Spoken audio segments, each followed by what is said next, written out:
தென்னாடுடைய சிவனே போற்றி, எந்நாட்டவர்க்கும் இறைவா போற்றி. அனைத்து தமிழ் உள்ளங்களுக்கும் கனிவான வணக்கங்கள்.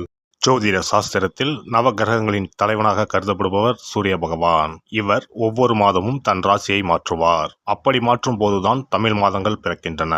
அந்த வகையில் நடைபெறும் விசுவாவசு ஆண்டு மார்ச் மாதம் 15ஆம் தேதி ஞாயிற்றுக்கிழமை அன்று ஏகாதசி திதியில் திருவோணம் நட்சத்திரத்தில் பரிகம் நாமயோகத்தில் பாலவம் கரணத்தில் சித்தயோகம் கூடிய நன்னாளில் இந்த மகத்தான பங்குனி மாதம் பிறக்கின்றது. இம்மாதத்தில் சூரிய பகவான் மீனராசியில் சஞ்சரிப்பதால் இது மீன மாதம் என்றும் அழைக்கப்படுகின்றது.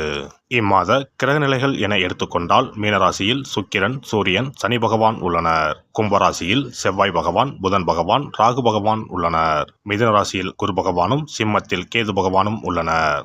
இம்மாத கிரக பெயர்ச்சி என எடுத்துக்கொண்டால் சுக்கிர பகவான் பங்குனி மாதம் 13ஆம் தேதி மேசராசிக்கு பெயர்ச்சியாகின்றார். செவ்வாய் பகவான் இம்மாதம் 18ஆம் தேதி கும்பராசியில் இருந்து மீனராசிக்கு பெயர்ச்சியாகின்றார். புதன் பகவான் இம்மாதம் 23ஆம் தேதி சனி வீடான கும்பத்தில் இருந்து குரு வீடான மீனத்திற்கு செல்கிறார். இந்த கிரகங்களின் பெயர்ச்சியால் இம்மாதம் உங்களுக்கு எவ்விதமான பலன்கள் கிடைக்கப் போகிறது, அது சாதகமாக அமையுமா இல்லை பாதகமாக அமையுமா என்பதனை பற்றி காண்போம். பிறக்கப் போகும் இம்மாதத்தில் ஒரு சில ராசிக்காரர்களின் சிக்கி சீரழிந்த வாழ்க்கை பயணம் மாறப்போகிறது. மனக்கசப்பில் வாழ்ந்து வந்த உங்களுக்கு இனி வசந்த காற்று வீசப்போகிறது. எதிரில் எமனே வந்தாலும் சிவனின் அருளால் எதிர்த்து நின்று போராடும் பலம் உங்களை வந்து சேரும். உங்கள் பிறப்பு ஒரு சாபக்கேடு அல்ல, அது சரித்திரம் படைக்கப் போகிறது. வரும் வாய்ப்பினை சரியாக பயன்படுத்தி கொண்டு உங்கள் வாழ்வில் வளமும் நலமும் செல்வ செழிப்பும் பெற்று வாழ்வில் உயரிய நிலையை அடைய வேண்டும். மீனராசி அன்பர்களே, இந்த மாதம் பொருள் சேர்க்கை உண்டாகும். விருந்து நிகழ்ச்சிகளில் கலந்து கொள்வீர்கள். எடுத்த காரியம் தாமதப்படுகிறது என்ற கவலை உண்டாகும். இரவில் நீண்ட நேரம் கண் விழிக்க வேண்டி வரலாம், கவனம் தேவை. தொழில் வியாபாரம் எதிர்பார்த்ததை விட குறைவான லாபம் தரும். ஆனால் தொழில் வியாபாரத்தில் ஈடுபட்டு இருப்பவர்கள் எப்போதும் பிஸியாக காணப்படுவார்கள். செலவுகள் கூடும். உத்தியோகத்தில் இருப்பவர்கள் கூடுதலாக உழைக்க வேண்டியிருக்கும். கடன் விவகாரங்களில் கொடுக்கல் வாங்கலிலும் எச்சரிக்கை தேவை. பொறுப்புகள் கூடும். குடும்பத்தில் இருப்பவர்களால் இருந்து வந்த மன வருத்தம் நீங்கும். வாழ்க்கை துணையின் உடல்நிலையில் நீடித்து வந்த ஆரோக்கிய குறைபாடு பூர்த்தியாகும். வீட்டிற்கு தேவையான பொருட்களை வாங்குவதன் மூலம் செலவுகள் கூடும். விருந்தினர் வருகை இருக்கும். பெண்கள் பயணங்கள் செல்ல நேரலாம். எடுத்த வேலையை செய்து முடிக்க காலதாமதமாகலாம். வழக்கத்தை விட கூடுதலாக உழைக்க வேண்டியிருக்கும். கலைத்துறையினருக்கு வெளிநாடு வாய்ப்புகள் தேடி வரும். நண்பர்களால் இருந்து வந்த தொல்லைகள் தானாக விலகும். அரசியல் துறையினருக்கு உங்கள் கடமைகளை சரிவர செய்தால் நன்மைகள் அதிகமாக கிடைக்கும். அறிவாற்றலும் செயல் திறமையும் கூடும். உழைப்பு வீண் போகாது.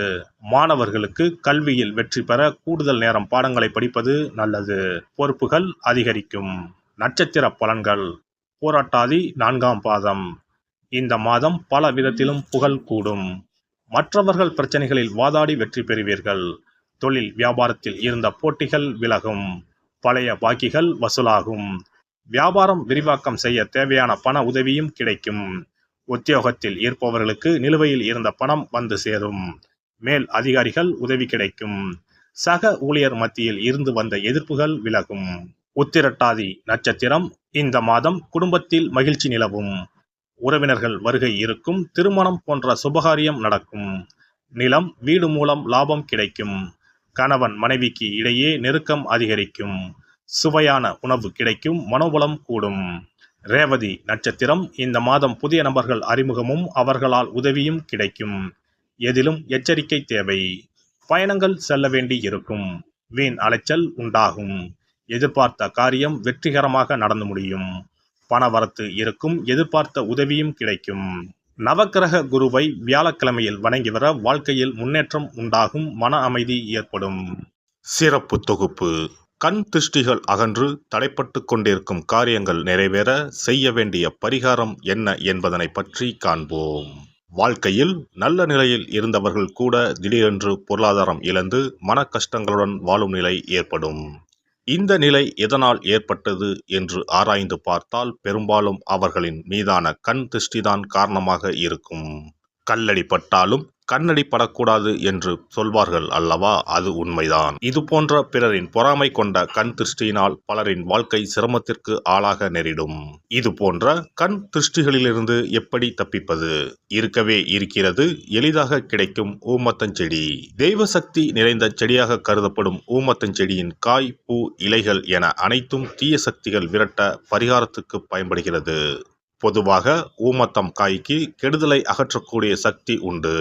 நம் வீட்டில் உள்ள எதிர்மறை சக்தியை அகற்றுவதற்கு ஊமத்தங்காய் தீபம் சிறந்த பரிகாரமாகிறது. தெய்வீக மகத்துவம் நிறைந்த ஊமத்தங்காய் மற்றும் பூவையும் எடுத்துக்கொள்ளுங்கள். வீட்டுக்கு அருகில் இல்லை என்றால் நாட்டு மருந்து கடைகளில் கிடைக்கும். இந்த 2 பொருட்களையும் மஞ்சள் தண்ணீரை கொண்டு நன்றாக கழுவி விடுங்கள். சிறிது நேரம் அவற்றிலுள்ள ஈரம் போக ஆறவிட்டு பிறகு அவற்றை ஒரு மஞ்சள் துணியில் குலதெய்வத்தை வேண்டி ₹1 நாணயத்தோடு சேர்த்து முடிந்து வீட்டின் நிலைப்படியில் கட்டி தொங்க விடுங்கள். இந்த முடிச்சை வெள்ளிக்கிழமை அல்லது ஞாயிற்றுக்கிழமைகளில் தயார் செய்து வாசல் படியில் கட்டுவது சிறப்பு. தினமும் வீட்டில் தீபம் ஏற்றி காண்பிக்கும் போது இந்த முடிச்சுக்கும் காண்பிக்கவும். இதேபோல் ஊமத்தம் இலைகள் கிடைத்தால் அந்த இலைகளை சுத்தமான மஞ்சள் தண்ணீரில் கழுவிவிட்டு அவற்றை கொண்டு வீட்டில் இருக்கும் விநாயகருக்கு திங்கள் கிழமைகளில் தொடர்ந்து அர்ச்சனை செய்து வர வேண்டும். ஊமத்தம் பூவையும் விநாயகருக்கு சூட்டலாம்.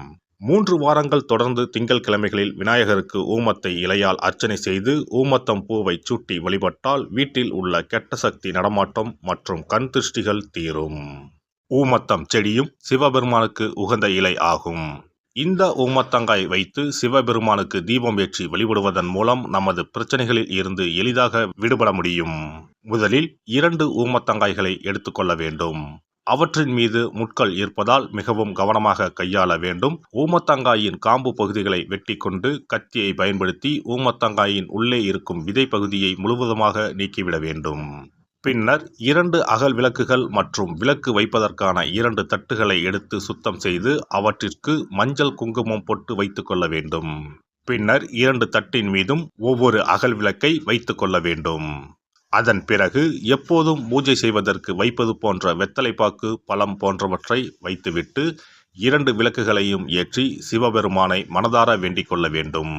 எனக்கு இருக்கும் பிரச்சனைகள் அனைத்தும் தீர்ந்து இன்பமான வாழ்க்கை கிடைக்க வேண்டும் என வேண்டிக் கொள்ள வேண்டும். இந்த பூஜையை வெள்ளிக்கிழமை அன்று தொடங்கினால் தொடர்ந்து 9 வெள்ளிக்கிழமைகள் செய்ய வேண்டும். ஊமத்தங்காயின் மீது எவ்வாறு முட்கள் இருக்கிறதோ அதுபோல நமது வாழ்க்கையில் இருக்கும் முட்கள் போன்ற பிரச்சனைகளை அவை தீர்த்து வைக்கின்றன. இந்த பூஜையை நாம் தொடர்ந்து செய்து வருவதால் நம் மீது இருக்கும் கண் திருஷ்டிகள் அகன்றுவிடும். தீராத துயரங்கள் தீர்ந்துவிடும். பணம், நகை நம்மிடம் பெருகி வரும். சிலருக்கு கையில் சுத்தமாக பணம் இருக்காது. வறுமை தாண்டவமாடும். கடன் தொல்லையால் கஷ்டப்படுவார்கள். பண பிரச்சனையில் சிக்கி கொண்டிருப்பவர்கள் இந்த தீபத்தை ஏற்றினால் 3 வாரங்களில் நல்ல பலனை பெற முடியும். தொழிலில் நல்ல முன்னேற்றம் இருக்கும். கடன் பிரச்சனைகள் தீரும். உறவினர்களிடையே பகைமை இருந்தால் அவையும் மறைந்துவிடும்.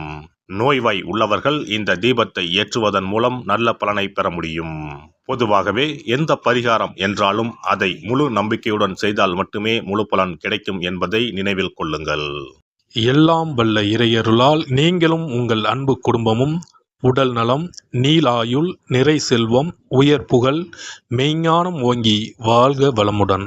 இந்த வீடியோ பதிவு உங்களுக்கு பிடித்திருந்தால் லைக் பண்ணுங்க, கமெண்ட் பண்ணுங்க, ஷேர் பண்ணுங்க. மறக்காம சப்ஸ்கிரைப் பண்ணுங்க. பக்கத்துல இருக்கிற பெல் பட்டனை கிளிக் பண்ணுங்க. நன்றி, வணக்கம். ஓம் நமச்சிவாய. சிவாய நம.